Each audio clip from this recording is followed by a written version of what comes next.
Hi,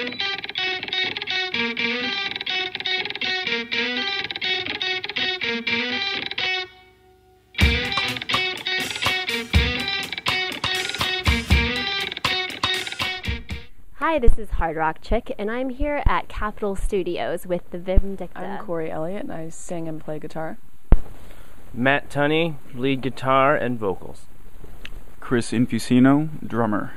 My name is Shelly Yakus, and I'm a recording engineer, a mixer, and I'm vice president of audio at Aftermaster Mastering Studios. Niko Bolas, schlep. Oh, come on. Hardly. I'm an engineer-producer, worked with him for years.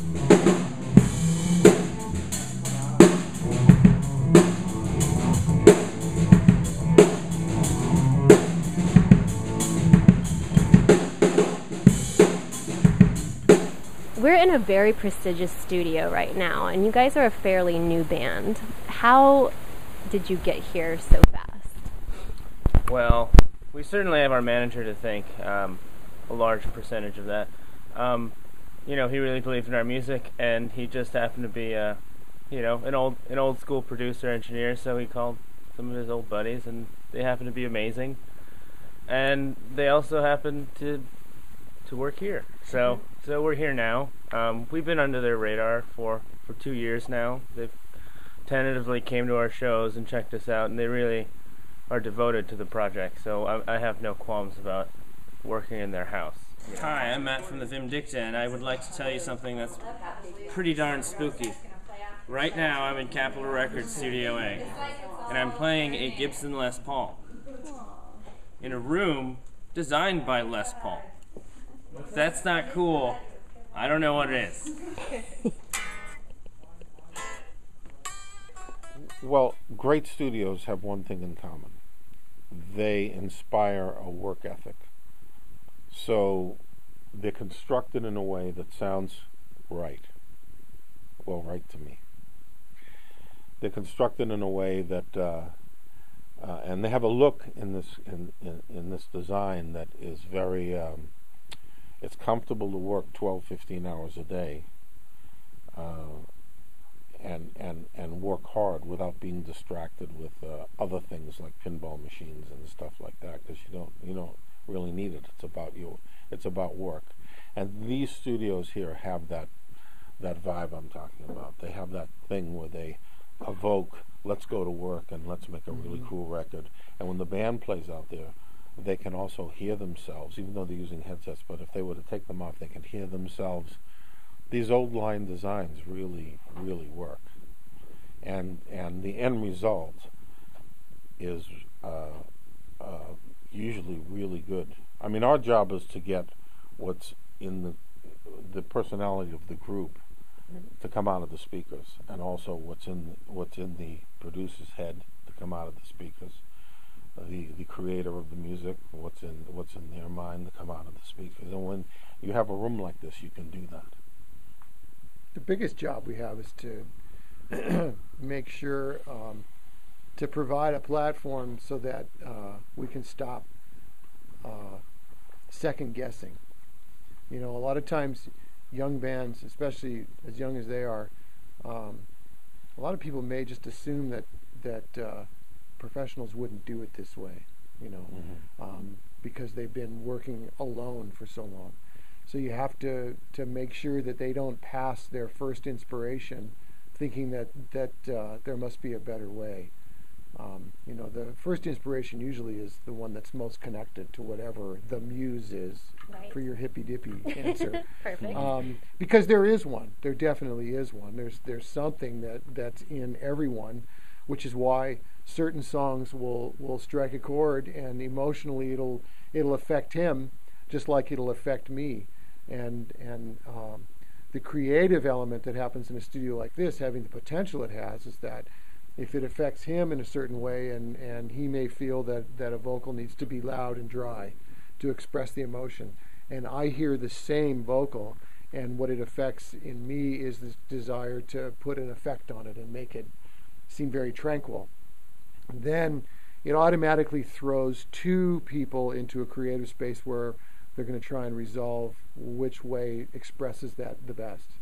And our job is to figure out what they meant in the first place and make that happen. And like we were talking earlier, when you have a space like this where everybody already knows if we're here, the benchmark is already high. And the amount of creativity that's already happened in this room lends itself to making you want to be just as good. You want to be great. You want to deserve to be here. That's you know, you don't just get here because you can raise the cash. It might get you through the door for a day, and you're a fan, or you're a very wealthy hobbyist. But to be creating in this space means that you're a creator of a certain level, and you're in a certain family, and so you want to make it great. That's the primary goal. The agenda beyond that falls by the wayside very fast. I got nothing to prove to him. I learned half of what I know from him, and I learned the other half from.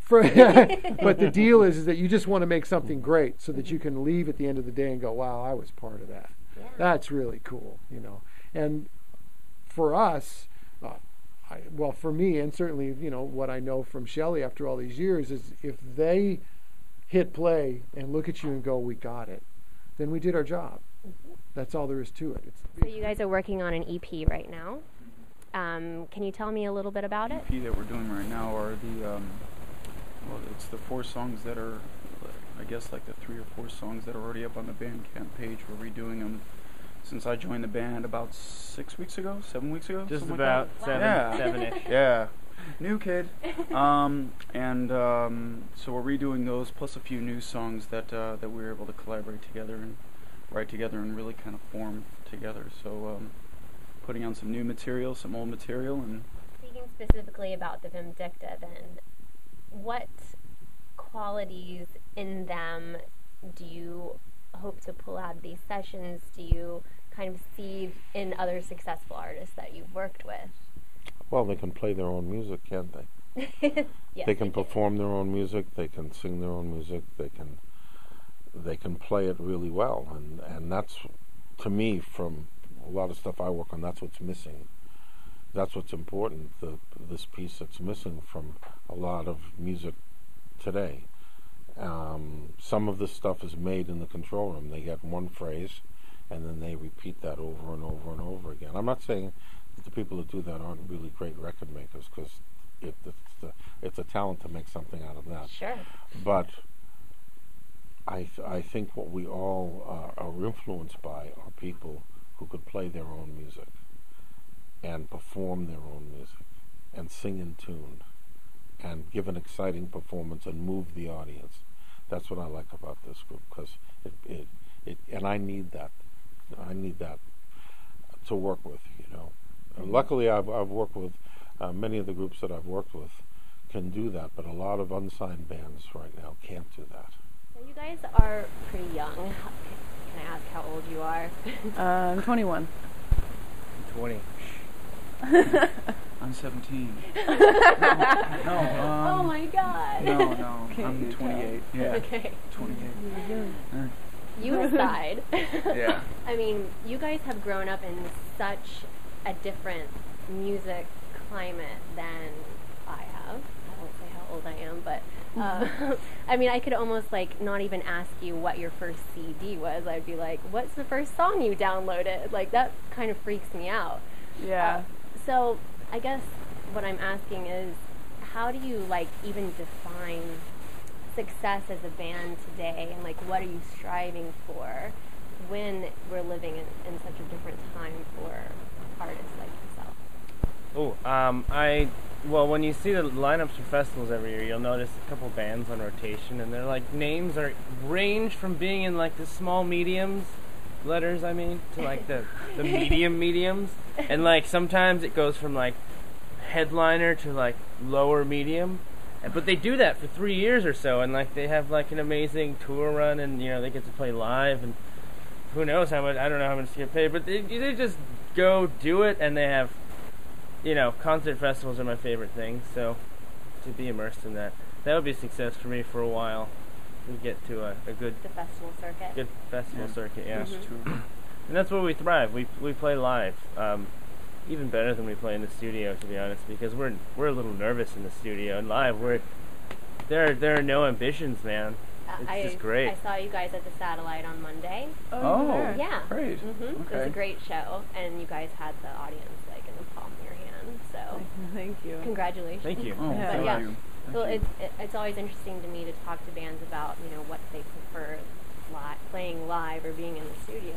You always hear a different answer. So For sure. it sounds like live is where it's at for you guys.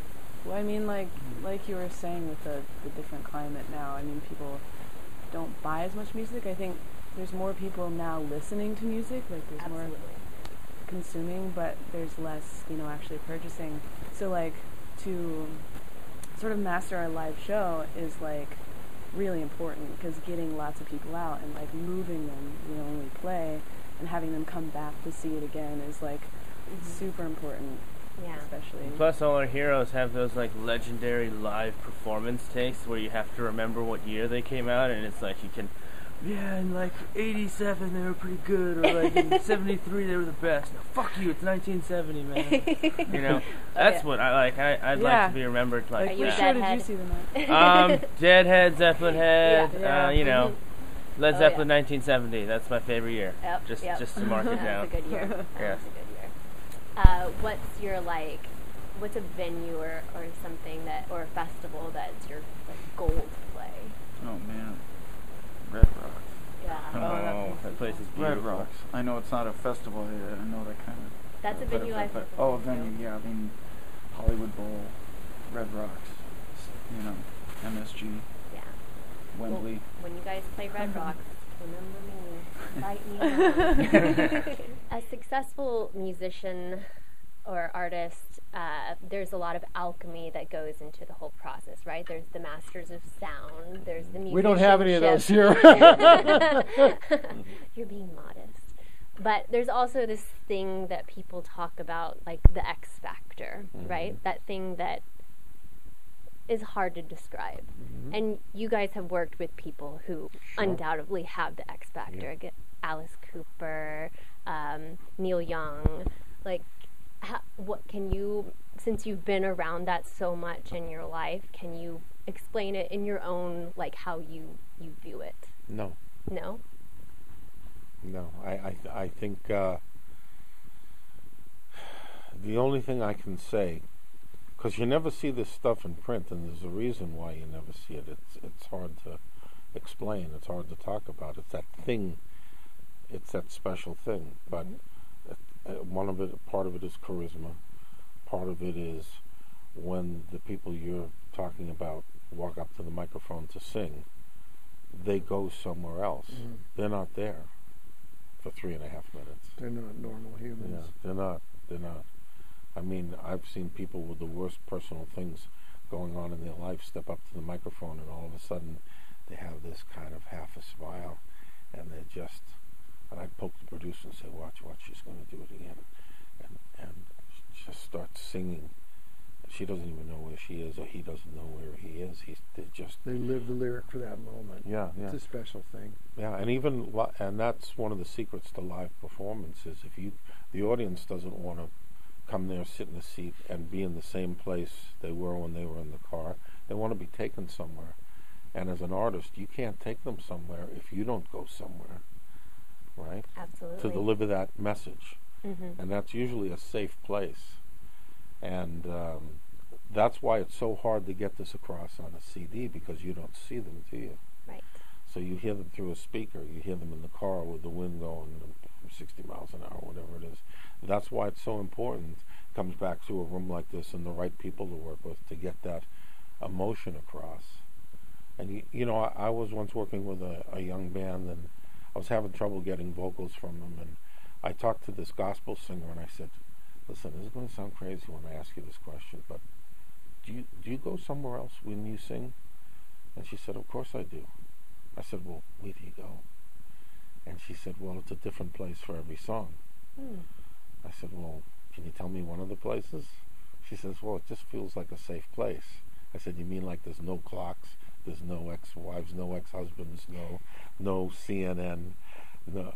She said, it's just a safe place. It's a place to just sing from. So, you know, that's one of the things that's never discussed.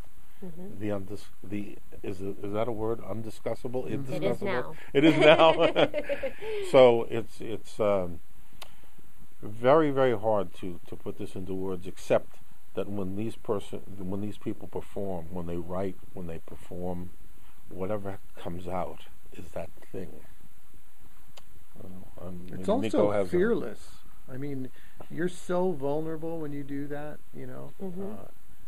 That there's a fearlessness that no one ever accredits to, especially the people you just mentioned. But to most authentic artists, they're well, the best example I can give you is, case in point, you mentioned Neil. Neil walked off a stage once and they were booing. They wanted to hear his hits, and he played them what he was doing now. And I said, man, how do you handle that? He says, oh, that's my job. I made him feel something. Yep. That's awesome. That, you know, I can't do that. I am not that kind of a person. And like he said, you know, when any artist, most of the artists I've been fortunate enough to work with, when they are singing, especially for the first time, something they just wrote, they're in what they wrote. Yeah. They're not here, you know. And the worst thing you can do is remind them they're here. What you want to do is, for that 3.5 minutes, don't let them be interrupted from being there. Because if you get goosebumps from something, because they delivered an emotion, it doesn't matter if it's in tune. It matters that you'll always get goosebumps. Always. Because it was truth. And truth wins. That's why everyone in this room, I'll bet, not knowing you, but everyone in this room has a couple of favorite CDs that you always play. You might skip it for a day, but you'll come back to it. Those are the performances that moved you. You might not think about it, but those performances reach the deepest part of you. And that's why you gravitate towards it. And the ones that don't reach the deepest part of you play once, maybe twice, and then you never listen to it again. And you don't think about why you don't listen to it. You're just not attracted to it. It doesn't do anything to you. It doesn't move you.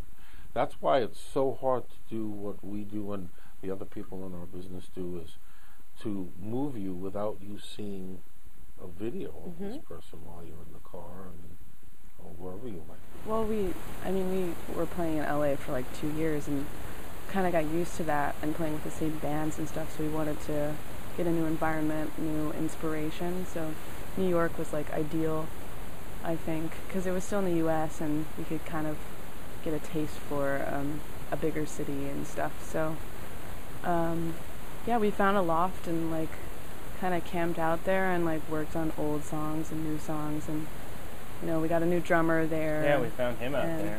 Ah, that's how that happened. Yeah. That's how that happened. Yeah.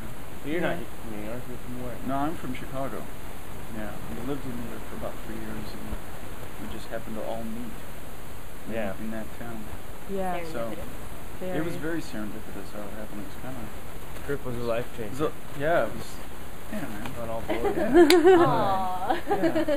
Yeah, it was pretty insane. Where did you guys meet? Well... Craigslist? Yeah, Craigslist. Craigslist was Good old Craigslist. Oh yeah, it was the magic maker. Yeah, it's how long into your stay did it? 2.5 weeks into it. Yeah, like 2.5 weeks. They'd been going through auditioning. This was our 9th drummer audition. Yeah, I was the 9th drummer. They auditioned a bunch of guys after the original drummer had parted ways, and you know, the manager just had a way of explaining things to me, because it was on a very truncated timetable that they had to make things happen. And he's like, "Look, I don't have time to mess around. This is like, you know, this is, you know, we need to get things done. It's like we're getting ready to film. Yeah, he's from we're getting ready to film for Last FM. David Letterman's crew's going to be here. We need somebody that can come in and nail this." And I'm like, "All right, well, let's set up an audition. Send me some songs, and we'll set up a date." And he's like, "No, you don't get it, stud. It's like I'm sending you a car in 40 minutes. You better be ready." I was like, damn. "Okay, all right, let's go." Learning the songs on the car ride over, and then wow. I met these guys that morning of the audition, we started jamming, and it was like just instant. Yeah. Instant, like music chemistry, our personalities, everything just like gelled instantly, and it was incredible. Because you're so close to the mechanics of the sound, your listening experience of other music that you haven't worked on has to be so different. But, what are some of those records, like you just mentioned, that take you out of that kind of, thinking about what's going on behind the curtain to, just experience the music for how it's intended to be? Well, there's such a thing as an engineer's record. Sure. Worst. It's like going to get a haircut, and the hair cutter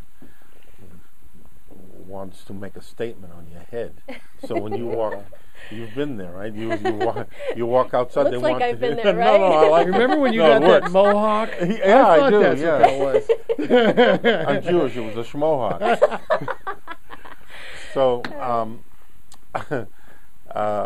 they want to make this statement. So you walk outside, and everybody goes, "Oh, where'd you get your hair cut?" Mm-hmm. Well, there are engineers who make records that make the drums as loud as the lead vocal. They're making the drums like that's the main part of the record, and they're kind of trying to say, "Look what I can do," instead of saying, "What is this music about?" And maybe the drums really belong behind the other instruments, pushing those instruments. Right. I don't own one record I've ever done. Right. My mom does. Like if I get copies. Of course she does. my brothers do. My mom. Proud Yeah, mom. my brothers. Yeah, you can't listen to I them. don't. Well, at least I can't. And, Mm-hmm. because it's taken every bit of emotion and life and whatever you have in you Mm-hmm. to bring that song to the finish line with the producer, with the group. And you're sort of mentally exhausted after you've done it. And to hear it again, 6 months later, it might sound fresh to me again. Mm-hmm. So, Sometimes you're terrified that you miss too. If you really care about the people and you know how much they love their music, and you're mixing something for them, and you're, sometimes what I've learned from him and what we've learned from each other as mixers is we're basically like a palette, and we're a brush, but the hand belongs to the artist, and so we have to figure out when they're mixing greens and blues what that is, and get cool that metaphor. there, and you're always afraid that you didn't get it, because when I heard the lyric, it really meant something to me, or I know that their intention was serious, and I want them to get what they want. So I can't listen anymore because I'll always second guess myself, always. It's because I do that I can see it in other people, and I can try to stop them, like working with the Vim Dicta. You see them, playing something that they just did because it felt good, and then they're going, well, that's not really correct, and it should have gone to the A, and because, no, stop. Mm-hmm. Don't second guess yourself. It was really, really magical the way you had it. And give them reassurance, because I know when I need it and I don't get it, I'm a nightmare. It's just terrible. Step by step, it just seems to be working. Before I was playing with them, it's like I played with a lot of different artists back in New York, Chicago, Nashville, and it's like the amount of momentum that this is gaining at the rate that it's gaining it. We're making a good go of it, but it definitely seems to be working. To where most people, it's like they try so hard and it plateaus somewhere, whereas this just knocking on wood seems to, we just seem to be reaching more and more people, and it's very organic how it's happening. It's pretty cool to watch. Yeah, And be a part of it. So, well, I'm hopefully excited onward for and you upward. guys. Yeah, so good luck in the future, and thanks for taking the time to talk to me. Of course. Absolutely, thank you.